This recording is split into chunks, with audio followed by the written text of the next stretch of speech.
Hello student, आप सभी का हमारे चैनल में स्वागत है। आज हम कक्षा 12 केमिस्ट्री में विलयन से कुछ इम्पॉर्टेंट न्यूमेरिकल बताएंगे। इसमें से बोर्ड परीक्षा में एक प्रश्न आना एकदम निश्चित है। जैसे हमारा पहला क्वेश्चन है, 15 ग्राम KCl को 1 लीटर जल में घोला जाता है तो विलयन की मोलरता ज्ञात कीजिए। ये क्वेश्चन है सबसे पहले। और उसमें ये भी दिया हुआ है कि के का अनुपात जो है वो 39 है और Cl का 35.5 है। तो सबसे पहले हम इसमें लिखेंगे KCl मतलब पोटेशियम क्लोराइड का भार लिख लेंगे। पहले यहाँ पे आप KCl का भार लिख लीजिए, कितना दिया है। KCl का भार दिया है 15 ग्राम।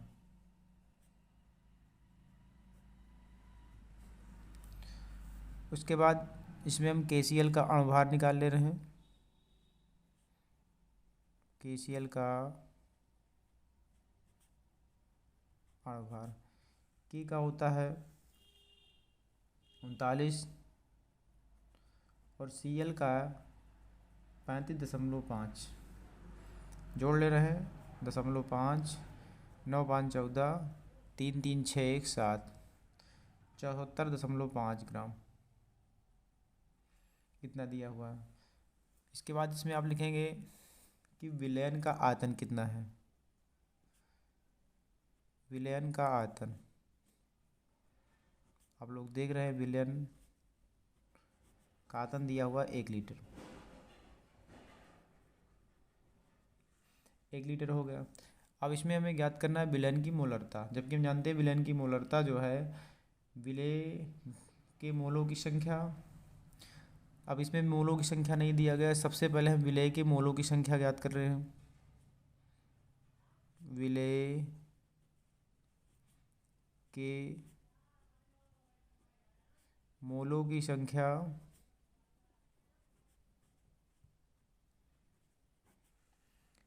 बराबर KCl का भार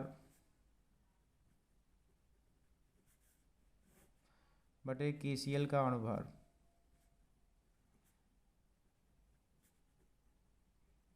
इस सूत्र में रख दे रहे हैं। KCl का भार दिया हुआ 15, अणुभार दिया है 74.5। अगर यहाँ नीचे से 1 दशमलव हटाएंगे तो ऊपर एक जीरो पहुँच जाएगा, अर्थात ऊपर 150 हो जाएगा, नीचे 745 हो जाएगा। अब इससे इसको हम भाग कर देंगे तो ये बचेगा 20, इतना आ गया। अब इसके बाद हम लिखेंगे विलयन की मोलरता।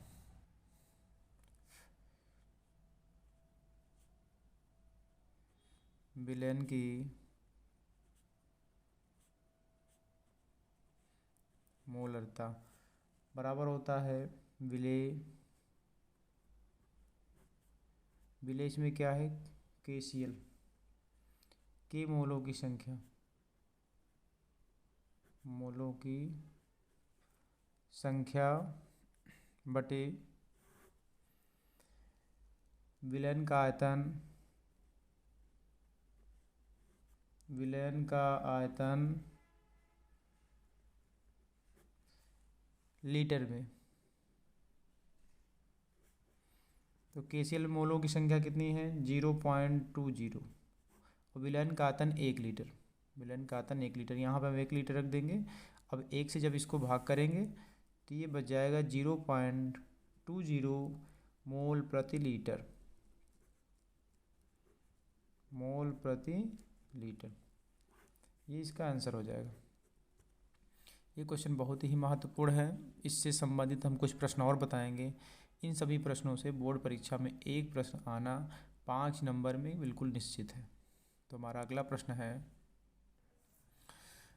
14.625 ग्राम NaCl को जल में विलेय किया जाता है तो प्राप्त विलयन की मोलरता ज्ञात कीजिए। सबसे पहले हम इसमें आपको ये बताएंगे कि विलयन और विलेय क्या होते हैं। जिसकी मात्रा ज़्यादा हो, जिसकी मात्रा ज़्यादा हो वो होता है विलयन, और जिसकी मात्रा कम हो वो होता है आपका विलेय।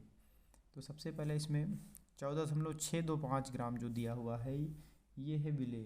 तो सबसे पहले हम यहाँ पे लिख लेंगे विलेय। इसमें विलेय का भार दिया है, विलेय का भार है 14.625 ग्राम।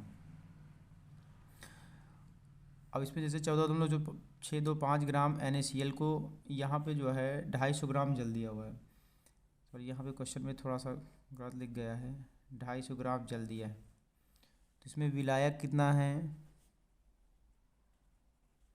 विलायक का भार बराबर 250 ग्राम दिया है। अगर इसे हम किलोग्राम में बदलें तो 250 1000 से भाग कर देना है, बदल करके आ गया 1/4 किलोग्राम, ये बदल गए। अब इसमें NaCl है, हम यहाँ लिख देंगे सोडियम क्लोराइड का अणुभार,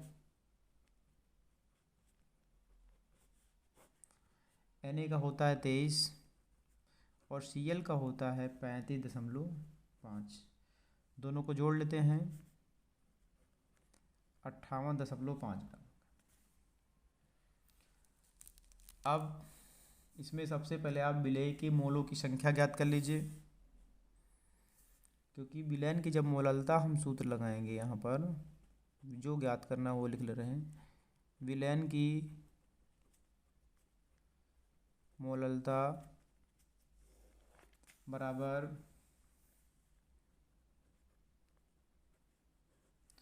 विलेय के मोलों की संख्या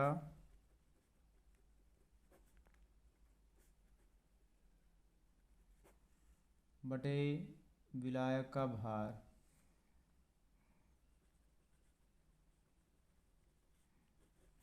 विलायक का भार ब्रैकेट में kg में। अब यहाँ पे हम देखते हैं विलेय की मोलों की संख्या। हमें पास विलेय की मोलों की संख्या नहीं है, सबसे पहले विलेय के मोलों की संख्या ज्ञात करते हैं। जैसा कि हमने बताया कि विलेय के जो मोलों की संख्या है, विलेय के मोलों की संख्या बराबर होता है विलेय का भार बटे विलायक का अणुभार। ये कितना है 14.625 दिया हुआ है, ये विलेय दिया 14.625। ये मान हम यहाँ पर रख दे रहे हैं 14.625 और बटे अणुभार अब ये भी आपने निकाला है 58.5। दशमलव काट देते हैं तो 14,625 बटे 58500 हो जाएगा। अब इसको हम कैंसिल कर दे रहे हैं,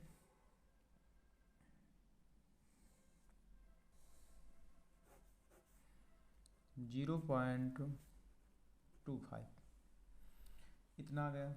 अब जब हम यहाँ पे मोललता में इसका मान रखेंगे विलयन की मोललता, तो विलेय का मोलों की संख्या कितनी दी हुई है 0.25 और बटे हमने यहाँ लिखा है विलायक का भार निकाला था 1/4। 1/4 जब 4 को हम 1 से भाग करेंगे 0.04 दूनी 8 2.04 पंजे 20 अर्थात 0.25 ही होगा। इससे इसको काट देंगे, आंसर कितना आ जाएगा 1, मतलब 1 मोल आंसर आएगा। एक बार इस क्वेश्चन को फिर से रिवाइज कर रहे हैं। देखिए सबसे पहले प्रश्न में लिखा हुआ है 14.625 ग्राम NaCl को 250 ग्राम जल के विलेय में घोला जाता है, तो प्राप्त विलयन की मोललता ज्ञात कीजिए। सबसे पहले हम बताएं कि जिसकी मात्रा कम होती है वो विलेय होता है, तो 14.625 कम है, 250 ग्राम ज़्यादा है, तो ये विलेय का भार कितना हो गया 14.625 ग्राम हो गया। इसमें फिर विलायक कितना है 250 ग्राम हो गया।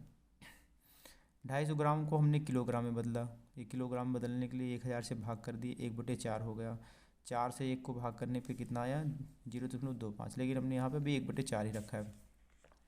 इसके बाद हमने क्या किया, NaCl का अणुभार ज्ञात किया। Na का कितना होता है, 23 होता है, और Cl का 35.5 होगा। दोनों को जोड़ दिया गया, 58.5 ग्राम हो गया। इसके बाद विलयन की मोललता का सूत्र लगा दिया गया। विलयन की मोललता क्या होती है, विलय के मोलों की संख्या बटे विलायक का भार, वो भी किलोग्राम में रखना है। सूत्र लगाने के बाद पता चला कि विलय के मोलों की संख्या में ज्ञात नहीं, तो विलय के मोलों की संख्या का सूत्र क्या होता है, विलय का भार बटे विलय का अणुभार। तो विलय का भार कितना है, 14.625 बटे अणुभार कितना था, 58.5 था। हमने यहाँ रखा, दशमलव दशमलव काटा, यहाँ 2 जीरो बढ़ा देंगे, दो अंक बराबर होकर के कैंसिल हो गए। हमने इस चीज़ को काटा तो काटने के बाद आया 0.25 ग्राम। अब जो सूत्र हमने लिखा था मोललता का उसमें क्या था, विलय के मोलों की संख्या था, विलय के मोलों की संख्या बटे विलायक का भार। तो मोलों की संख्या कितनी है, 0.25 है, और विलायक का जो अणुभार जो भार था वो भी 1/4 निकला था। तो हमने बताया था कि जब 4 को 1 में भाग करेंगे, 0.04 दूनी 8, 0.04 पंचे 20, 0.25 है। वही हमने यहाँ गया, दोनों कैंसिल कर दिया, कितना आ गया, 1 मोल आ गया। तो ये इसकी विलयन की मोललता कितनी हो जाएगी, 1 मोल। ऐसे ही हमारा अगला प्रश्न है, प्रथम कोड की एक अपक्रिया में 50 सेकंड में पदार्थ की सांद्रता की आधी रह जाती है, इसके वेग स्थिरांक की गणना कीजिए। सबसे पहले का प्रथम कोड की एक अपक्रिया में 50 सेकंड में, 50 सेकंड का मतलब ये लिखा हुआ है टी हाफ, हल में आ जाइए, बराबर 50 सेकंड दिया है। उसके बाद हम यहाँ प्रथम कोड की अपक्रिया का व्यंजक लगा देंगे, प्रथम कोड की अपक्रिया के लिए, यहाँ प्रथम कोड की अपक्रिया के व्यंजक लगाएंगे वेग स्थिरांक के पद में। वेग स्थिरांक का पद क्या होता है, के बराबर होता है 0.6932 बाई टी हाफ। ये होता है, ये 0.6932 बाई टी हाफ का मान कितना दिया है, 50 सेकंड। अब इसको हम क्या करेंगे, 50 से इसको डिविजिबल कर देंगे। तो सबसे पहले हम 2 अंक पीछे आ रहे हैं, तो हो जाएगा 69.32 गुणे 10 की घात -2। अब इससे जब हम इसको भाग करेंगे 50 से, 69.32 पहले तो एक बार जाएगा, 9 1 दशमलव में यहाँ लगा देंगे, आ जाएगा 3। अब इसको हम ले जाएंगे 3 बार, 3 बचे 15, 150 दशमलव के बाद 2 आ गया, अब ये चला जाएगा 8 बार। ऐसे जाते रहेंगे। तो इसको काटने के बाद कितना आया, 1.38 इंटू 10⁻²। तो वेग स्थिरांक का मात्रक क्या होता है, सेकेंड इनवर्स होता है, सेकेंड की घात -1, प्रति सेकेंड भी कह सकते हैं। ये आंसर हो जाएगा। क्वेश्चन एक बार फिर से रिवाइज कर रहे हैं, प्रथम कोड की अपक्रिया में 50 सेकंड में पदार्थ की सांद्रता की आधी रह जाती है, इसके वेग स्थिरांक की गणना कीजिए। हल दिया है, हल में टी हाफ कितना है, 50 सेकंड, देख लीजिए, पदार्थ की सांद्रता की आधी रह जाती है। प्रथम इसमें जो है प्रथम कोड की अपक्रिया का व्यंजक लगा देंगे वेग स्थिरांक के पद में। वेग स्थिरांक में के बराबर 0.6932 अपॉन टी हाफ, ये यहाँ पे है, टी हाफ का मान 50 सेकंड यहाँ रखा गया, इससे इसको कैंसिल कर देंगे, तो ये आ जाएगा आपका 1.38 10⁻² सेकेंड इनवर्स। अगला प्रश्न, एक प्रथम कोड की अपक्रिया 100 सेकंड में 50% संपन्न होती है, अपक्रिया का वेग स्थिरांक ज्ञात कीजिए। सबसे पहले इसमें हम ये देखते हैं कि इसमें समय कितना दिया हुआ है, 100 सेकंड दिया है, तो टी बराबर हम 100 सेकंड लिख ले रहे हैं।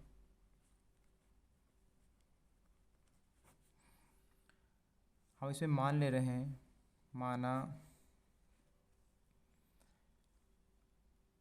अभिकारक की प्रारंभिक सांद्रता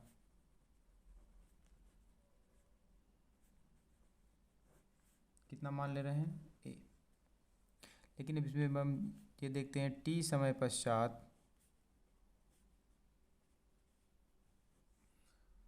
अभिकारक की सांद्रता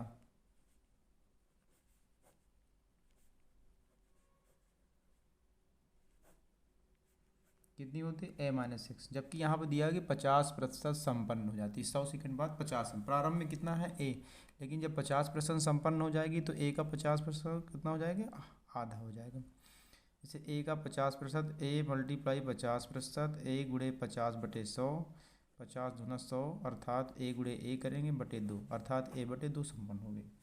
अब यहाँ पे हम लिखेंगे प्रथम कोड की अभिक्रिया का व्यंजक लिखते हैं। प्रथम कोड की